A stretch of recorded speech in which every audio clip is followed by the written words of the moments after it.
Bismillahirrahmanirrahim. In the name of Allah, who is most beneficent and merciful, this video presentation is being presented to Sir Dr. Atif Gill and to the class of research methodology.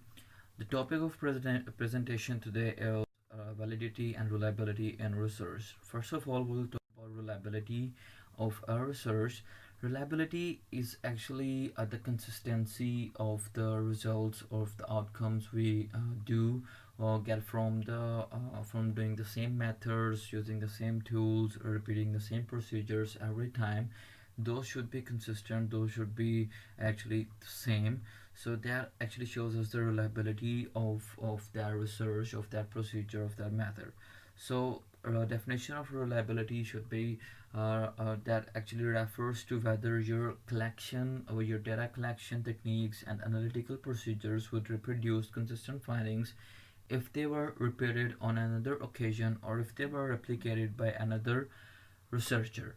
So according to the definition, same like your reliability of your research is actually depending upon the findings of the according is depending on the consistency of the findings of your research, if they were repeated on another time or if they were repeated somebody else by some other researcher.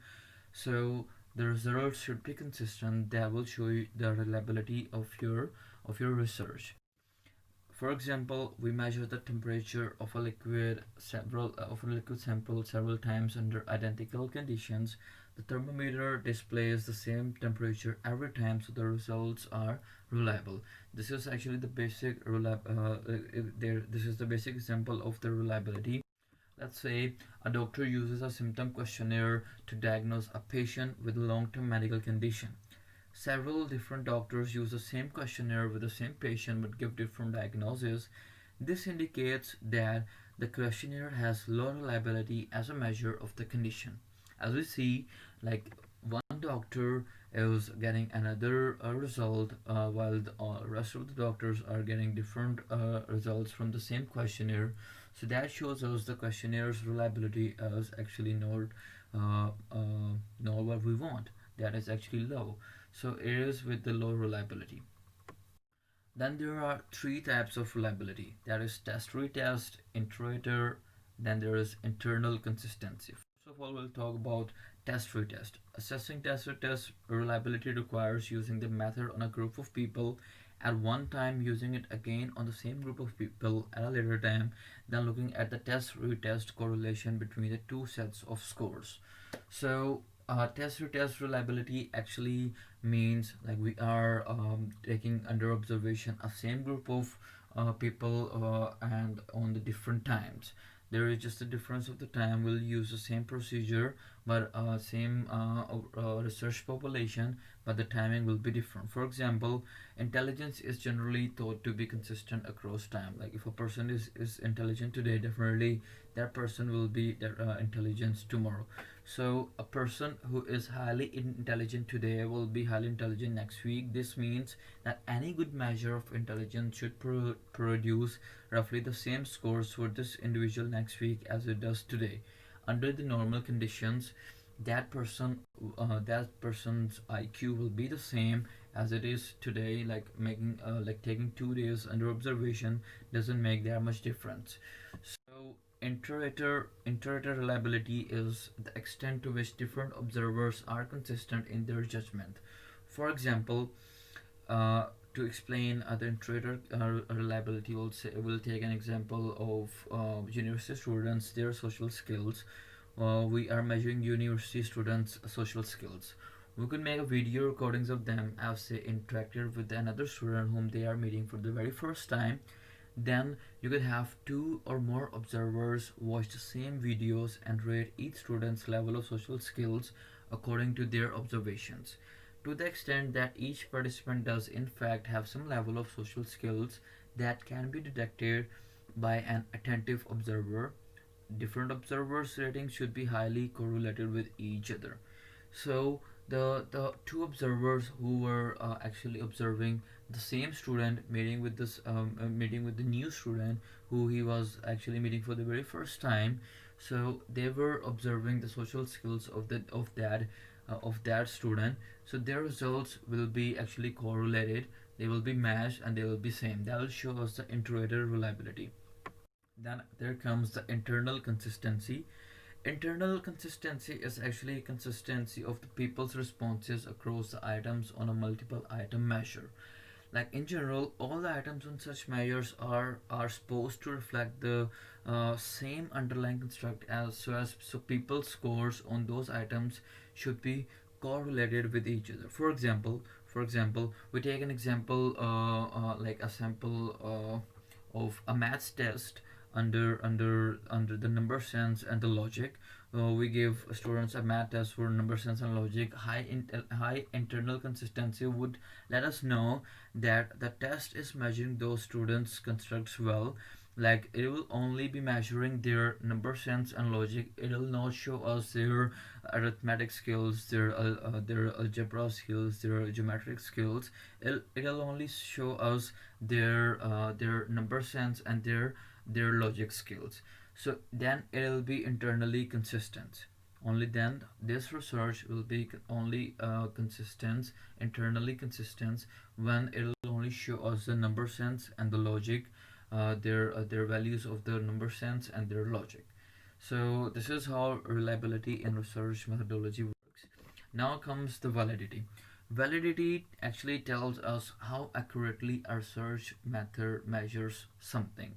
Like this is all dependent on the accuracy of the research methods, while reliability was totally dependent on the consistency of the results we get by using different methods, by using the same method under different circumstances, by using the same methods and the same circumstances, but getting our results from different observers. So that was being done in reliability. But in validity, it totally depending upon the accuracy of the research method measures, upon the accuracy of the results we get from using different methods, or using the same research method under different conditions. So first of all, we'll discuss the types of the validity. Number one is the construct validity. Number two is the content validity. Number three is the phase validity. So let's see what construct validity is. A construct refers to be a concept or characteristic that can't be directly observed but can be measured by observing other indicators that are associated with it. Construct validity evaluates whether a measurement tool really represents the thing we are interested in measuring. It's central to be establishing the overall validity of our research. So construct is something it's a concept or it's a characteristic of a population being observed that is actually not performing itself as an individual, but it is associated with some other characteristics, with some other concepts. Let's take an example on it.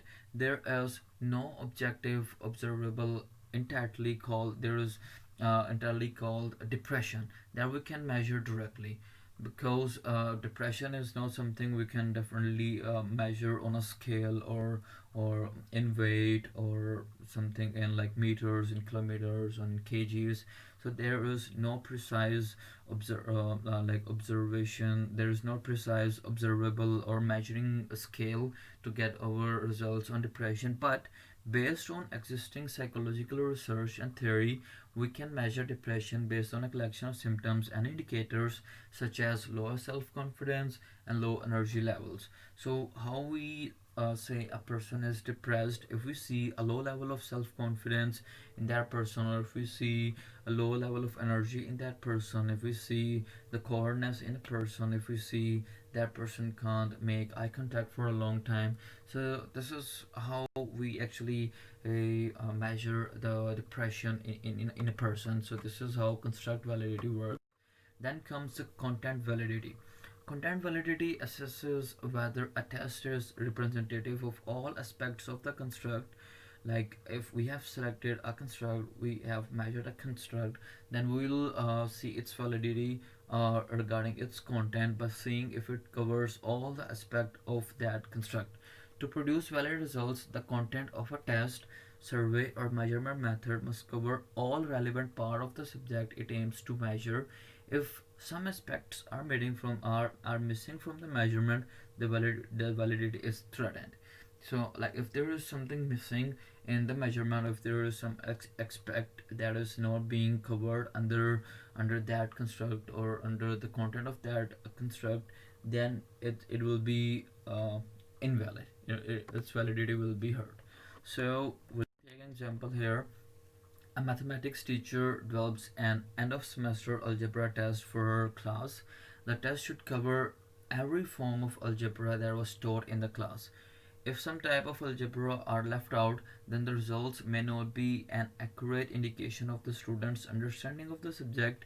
Similarly, if she includes questions that are not related to algebra, the results are no longer valid measure of that algebra knowledge.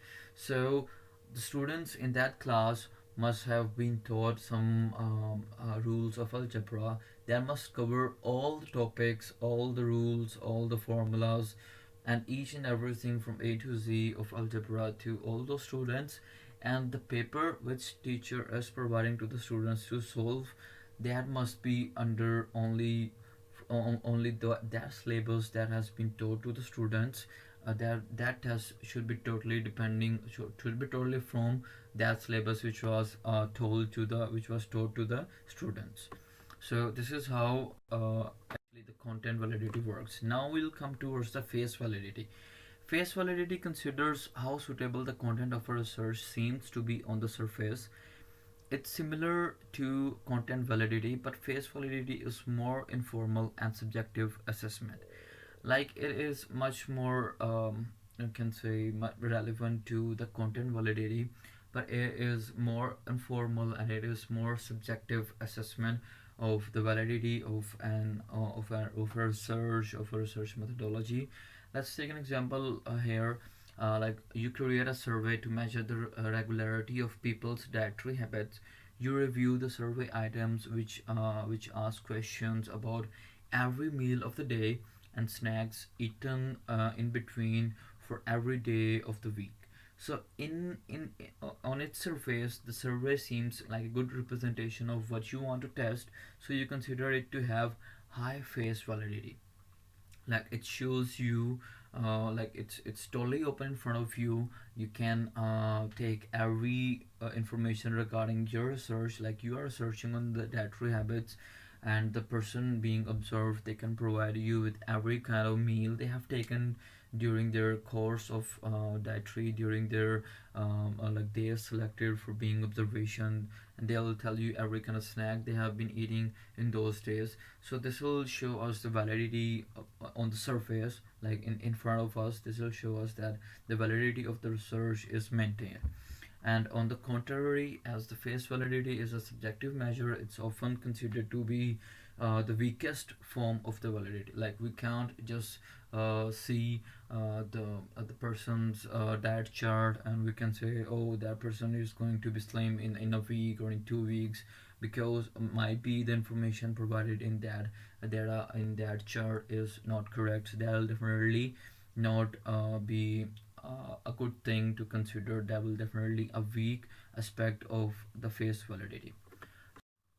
So the first chart actually shows us that is the research that is unreliable and invalid, because the pointer on the dart chart, the arrows should be on the center with the big circle. The darker one, they should be all the time in the center and definitely on the center or nearest to the center.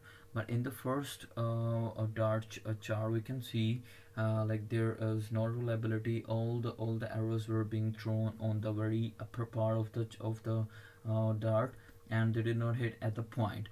In the second picture on the right top, it shows us that it is unreliable, but it is valid, because it's been spread all over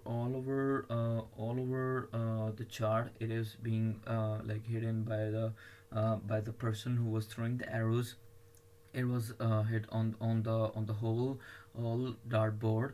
And in the third one, it is reliable, but it is not valid, because all the arrows thrown were in the dartboard. There was no one out of the dart. They are reliable, but because they are not in the center, they are not valid.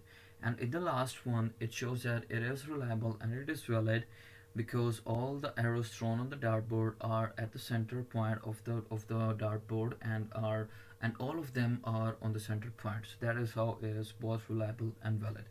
So this is here we actually end our presentation on reliability and validity of the research.